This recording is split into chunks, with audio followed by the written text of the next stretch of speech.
अस्सलाम वालेकुम नाज़रीन, अल सैयद किचन में खुशामदीद। आज मैं आपको बीफ के चपली कबाब बनाना सिखा रही हूँ, जिसके लिए मैंने 1 किलो कीमा बीफ का लिया है। उसको बारीक पिसवा लिया है। कीमे का पानी अच्छी तरह खुश्क करना। पानी अच्छी तरह खुश्क होगा तो इसमें मसाला अच्छा मिलेगा और कबाब भी अच्छे बनेंगे। नमक मैंने 1 चम्मच लिया, आप हस्ब जायका ले सकते हैं। ज़ीरा मैंने सफ़ेद पीसा 1 चम्मच। इसको साबित धनिया मैंने 1.5 चम्मच लिया है, इसको मैंने पीस लिया है। अजवाइन मैंने 3 चुटकी ली है। काला जीरा मैंने आधा चम्मच लिया, इसको साबित ही रखा है। काली मिर्च मैंने आधी चम्मच ली है, इसको पीसा है। अनारदाना मैंने आधा चम्मच लिया है। हरी मिर्च 5 अदद ली है, इसको मैंने पीस लिया है। मकई का आटा मैंने 3 चम्मच लिया है। कुटी मिर्च मैंने 1 चम्मच ली है। टमाटर मैंने 3 अदद लिए, इसको मैंने पीस लिए है। प्याज मैंने 2 अदद लिए, इसको अच्छी तरह चॉप कर लिया है। 2 अदद टमाटर बारीक काट लिए हैं मैंने। सबसे पहले कीमे में नमक डाल के अच्छी तरह मिक्स करेंगे, और जब नमक अच्छी तरह मिक्स होगा तो इसके अंदर लेस बनेगी। अब हम इसमें दोबारा से मकई का आटा डाल के मिक्स करेंगे अच्छी तरीके से। हम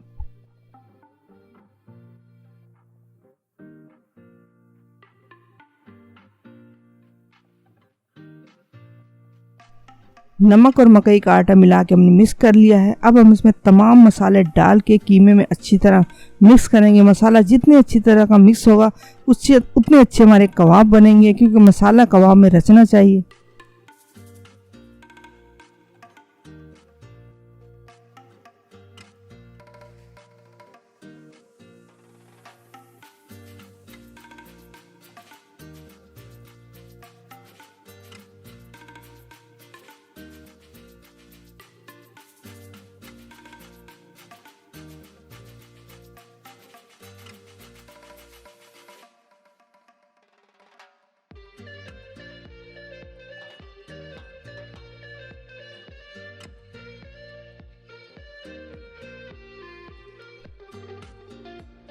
मसाला हमारा कीमे मिक्स हो चुका है। अब हम इसमें ग्राइंड किया हुआ टमाटर और चॉप किए प्याज और स्लाइस किए हुए टमाटर मिक्स करके दोबारा हम इसको अच्छी तरह मिक्स करेंगे कीमे में।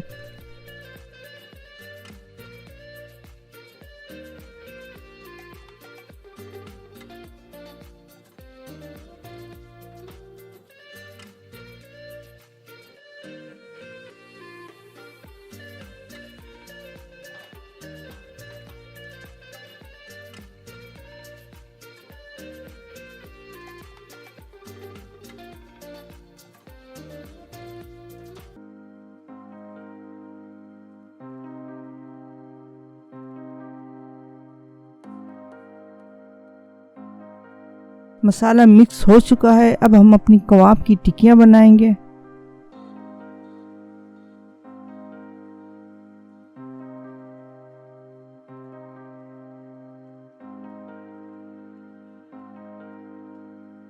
कबाब मैंने बना के रख लिए हैं। अब मैं इसको फ्राई करूँगी। मैं घी में फ्राई कर रही हूँ, आप चाहे तो तेल में भी फ्राई कर सकते हैं, आप पे डिपेंड करता है।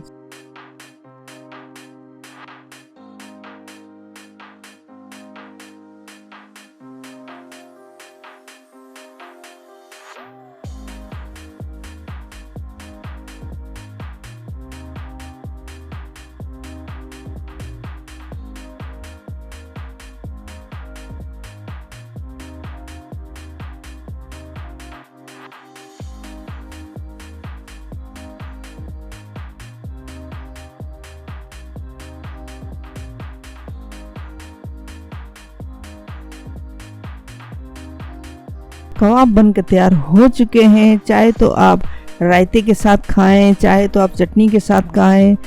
आपको कबाब पसंद आए तो बराए मेहरबानी आपसे रिक्वेस्ट है, मेरे चैनल को सब्सक्राइब और वीडियो को लाइक करना मत भूलिएगा।